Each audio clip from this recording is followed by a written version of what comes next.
സാംസ്കാരിക വിനിമയത്തിന്റെയും വിനോദത്തിന്റെയും ലോകോത്തര വേദിയായ ദുബായ് ഗ്ലോബൽ വില്ലേജിന്റെ 30ാം സീസണിലേക്കുള്ള ടിക്കറ്റ് നിരക്കുകൾ പ്രഖ്യാപിച്ചു.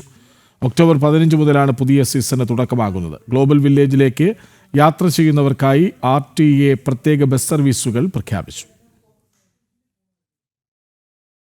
ദുബായ് ഗ്ലോബൽ വില്ലേജ് പ്രവേശിക്കാൻ ഞായർ മുതൽ വ്യാഴം വരെ ദിവസങ്ങളിൽ 25 ദിർഹമാണ് നൽകേണ്ടത്. വെള്ളി ശനി ദിവസങ്ങളിലും പൊതു അവധി ദിവസങ്ങളിലും 30 ദിർഹമാണ് ടിക്കറ്റ് നിരക്ക്.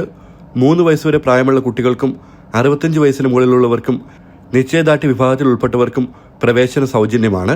VIP ടിക്കറ്റുകൾ നേരത്തെ പ്രഖ്യാപിച്ചിരുന്നു. 1800 ദിർഹം മുതലായിരുന്നു VIP ടിക്കറ്റുകളുടെ നിരക്ക്. ഇത്തരം ടിക്കറ്റുകൾ വാങ്ങിയവർക്ക് ഗ്ലോബൽ വില്ലേജിലെ നിരവധി ആകർഷണങ്ങളിലേക്ക് എളുപ്പത്തിൽ പ്രവേശനം സാധ്യമാകും. ഈ മാസം 15 വൈകുന്നേരം 6 മണിക്കാണ് ഗ്ലോബൽ വില്ലേജ് വീണ്ടും തുറക്കുക. അതിനിടെ ഗ്ലോബൽ വില്ലേജിലേക്ക് യാത്ര ചെയ്യുന്നവർക്കായി Dubai roads and transport authority പ്രത്യേക ബസ് സർവീസുകൾ പ്രഖ്യാപിച്ചിട്ടുണ്ട്. 4 നേരിട്ടുള്ള ബസ് റൂട്ടുകളാണ് ഏർപ്പെടുത്തുന്നത്. ദുബായിയുടെ പ്രധാന സ്ഥലങ്ങളിൽ നിന്നാണ് ഗ്ലോബൽ വില്ലേജിലേക്ക് ബസ് സർവീസുകൾ ഉള്ളത്. ജനം, ദുബായ്.